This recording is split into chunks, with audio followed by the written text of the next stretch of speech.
Yes, it will in 2, 3 generations. Here I'm showing it with example of Europe. In the world things are not shaping well for Western civilization, but China and India change it all. And it is really easy to find out how it will be done in 2 to 3 generations.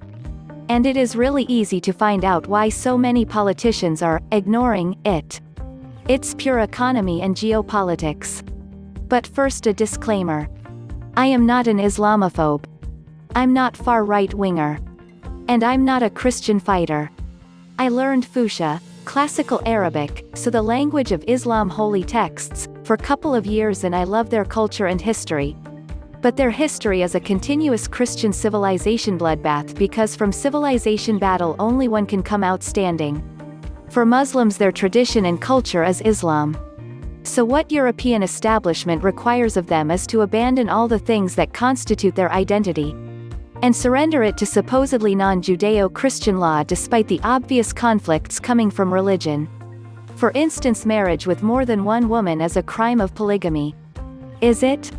And those barbarians do not understand most simple, obvious truths and human rights. So who it is exactly that makes valid judgments about what are exact characteristics of human and his rights? Well, it's the civilization of majority in society. Majority. And then it can claim it's universal. Winking face. So to answer the question, 2 factors.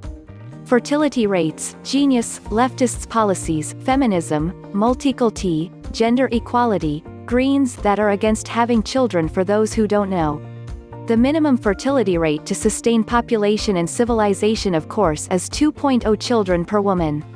Here are fertility rates for Europe, data from 2016.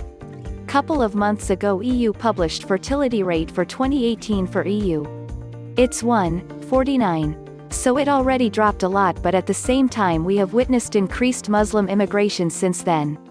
So it's not hard to imagine that it's not Muslim fertility rate that dropped the most, since it is set to be plus 1.0 to non-Muslim fertility rates. So it may even be today as low for non-Muslims as 1.2 to 1.3 and as high for Muslims as 3.0, considering their still lower absolute numbers.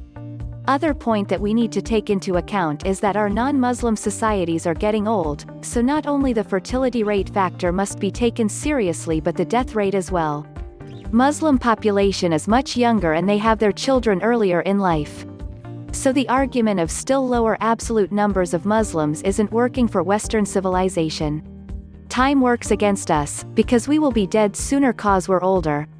So our fertility rates dropping will only accelerate as more and more of us will pass the threshold of biological ability to have children, which we don't want to have anymore.